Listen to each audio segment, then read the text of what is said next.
Hi welcome to our channel. Happy new year. నేనైతే ఇప్పుడు hotel స్టైల్లో ఈజీగా మష్రూమ్ బిర్యానీ ఎలా చేసుకోవాలో మీకు చూపిస్తాను.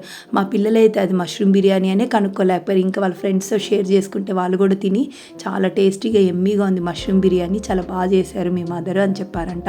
మా పిల్లలకి ఇలాగ ఆరెంజ్ వైట్గా మనకి హోటల్ స్టైల్లో కావాలని వాళ్ళు ఎప్పుడు ఇష్టపడతారు. సో వాళ్ళ కోసమే నేను మష్రూమ్ బిర్యానీ ఈజీగా ఎలా చేశానో మీకు ఇప్పుడు చూపిస్తాను. ఇంకా మష్రూమ్ బిర్యానీ పెరుగు రైతాతో సర్వ్ చేసుకుంటే చాలా అంటే చాలా బాగుంటుంది. మష్రూమ్స్లో చాలా ప్రోటీన్స్, విటమిన్స్ అవన్నీ ఉంటాయి కాబట్టి పిల్లలకి కూడా చాలా హెల్దీ అనమాట.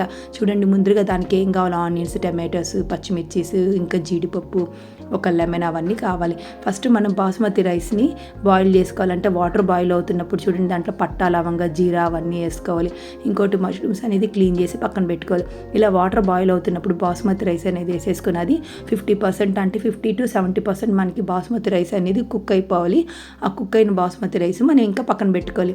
ఇలా నిమ్మకాయ పిండుకోవడం వల్ల, మనం బాస్మతి రైస్ ఆయిల్ అవన్నీ వేసుకోవడం వల్ల మనకి అది బాయిల్ అయినాక పుల్లలుగా చాలా బాగుంటుంది బాస్మతి రైస్. చూడండి, ఇప్పుడు ఉడికిపోయిన తర్వాత నేనంతా ఒక స్ట్రైనర్ ఉంటుంది కదా, ఆ స్ట్రైనర్లో చేసి పక్కన పెట్టేసి నెక్స్ట్ కడాయి పెట్టి, ఇది స్టెయిన్లెస్ స్టీల్ కడాయి అనమాట. ఇప్పుడు బిర్యానీ అనేది మనం ఇట్లాంటి కడాయిస్లో ఈజీగా చేసేసుకోవచ్చు. ఫస్ట్ ఆయిల్ వేసి దాంట్లో పట్టా, లవంగా అంటే మసాలా దినుసులు వేసాక ఆనియన్స్, పచ్చిమిర్చి ఇంకా అవన్నీ వేసాక బ్రౌన్ కలర్ అయినాక కొంచెం అల్లం పేస్ట్ అనేది యాడ్ చేయాలి. నెక్స్ట్ 1 టమాటో కూడా ఇలా చిన్నగా చాప్ చేసి యాడ్ చేశాను అనమాట. నెక్స్ట్ ఇవన్నీ బాగా వేగినప్పుడు ఇంక కొంచెం కొత్తిమీర, కరివేపాకు అనేది వేస్తే ఫ్లేవర్ బాగుంటుంది. ఇంకా మష్రూమ్స్ అనేది ఇలా సన్నగా చాప్ చేసుకొని ఆ మష్రూమ్స్ కూడా యాడ్ చేసేస్తాను. చూడండి, మష్రూమ్స్ వేసాక వన్స్ ఒకసారి మిక్స్ చేయడం వల్ల అవన్నీ బాగా పడుతుందండి. నెక్స్ట్ దానికి కొంచెం సాల్ట్, కొంచెం పసుపు, కొంచెం గరం మసాలా, కొంచెం ధనియాల పొడి, కారము అవన్నీ యాడ్ చేసి వన్స్ ఒకసారి మిక్స్ చేశారనుకో మష్రూమ్స్కి ఉప్పు, కారం అనేది బాగా పడుతుంది. కొంచెం పెరుగు అనేది యాడ్ చేయడం వల్ల అది మనకి బిర్యానీ షైనీ ఉంటుంది, టేస్ట్ కూడా చాలా బాగుంటుంది మష్రూమ్ బిర్యానీలో పెరుగు అనేది యాడ్ చేయడం వల్ల. ఇప్పుడు ఒక 5-10 మినిట్స్ లిడ్ అనేది క్లోజ్ చేయండి. చూడండి, ఓపెన్ చేశాక ఇలా ఆయిల్ అంతా పైన ఇలా మంచిగా బాయిల్ అవుతుంది కదా. ఇప్పుడు మనం బాస్మతి రైస్ ముందరే మనం ఉడకబెట్టుకున్నాం కదా, ఆ బాస్మతి రైస్ అనేది ఇట్లా లేయర్గా కవర్ చేయాలన్నమాట. వన్స్ ఒక లేయర్ వేసాక పైన మనం కొత్తిమీర, ఇంకా పుదీనా ఉంటుంది కదా, దాంతో కొంచెం కలర్ వాటర్ అనేది వేయడం వల్ల మనకి హోటల్ స్టైల్లో బిర్యానీ అనేది వైట్గా కలర్గా కనిపిస్తుంది అనమాట.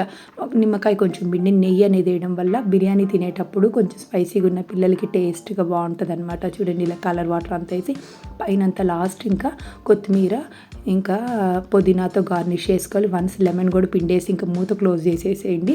క్లోజ్ చేసి ఒక 5-10 మినిట్స్ లీవ్ చేసేస్తే అది మొత్తం దమ్ అయిపోయి మనం బిర్యానీ తినేటప్పుడు చాలా అంటే చాలా టేస్ట్గా ఉంటుంది. మీలో ఎంతమందికి మష్రూమ్ బిర్యానీ అంటే ఇష్టమో నాకు కామెంట్ చేయండి, లైక్ చేయండి. ఇంకా చూడండి, మష్రూమ్ బిర్యానీ అనేది కలర్ఫుల్గా రెడీ అయిపోయింది. ఇంకా మనం పార్టీస్ టైంలో అలా ఈ బిర్యానీ చేసుకుంటే చాలా అంటే చాలా టేస్ట్గా ఎమ్మీగా ఉంటుంది. చూడండి, ఇలా కలర్ఫుల్గా వచ్చింది కదా. నాకైతే ఆ రోజు మష్రూమ్ బిర్యానీ నిజంగా చాలా బాగా నచ్చింది. ఈజీగా మనం ఇంట్లోనే ప్రిపేర్ చేసుకోవచ్చు హోటల్కి వెళ్ళకుండా. ఈ వీడియో కనుక నచ్చితే లైక్ చేయండి, ఇంకా షేర్ చేయండి, సబ్స్క్రైబ్ చేసుకోండి. ఇంకా మా ఛానల్ని సబ్స్క్రైబ్ చేసుకోకపోతే please subscribe, share and like. చూడండి, మష్రూమ్స్ అలా పైన కనిపిస్తా.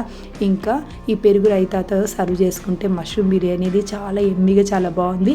నేను నెక్స్ట్ రెసిపీతో మీరు చూస్తూ ఉండండి, వెయిట్ చేస్తూ ఉండండి నెక్స్ట్ రెసిపీ కోసము. ఇంకా మష్రూమ్ కర్రీతో కలుద్దాం. బాయ్.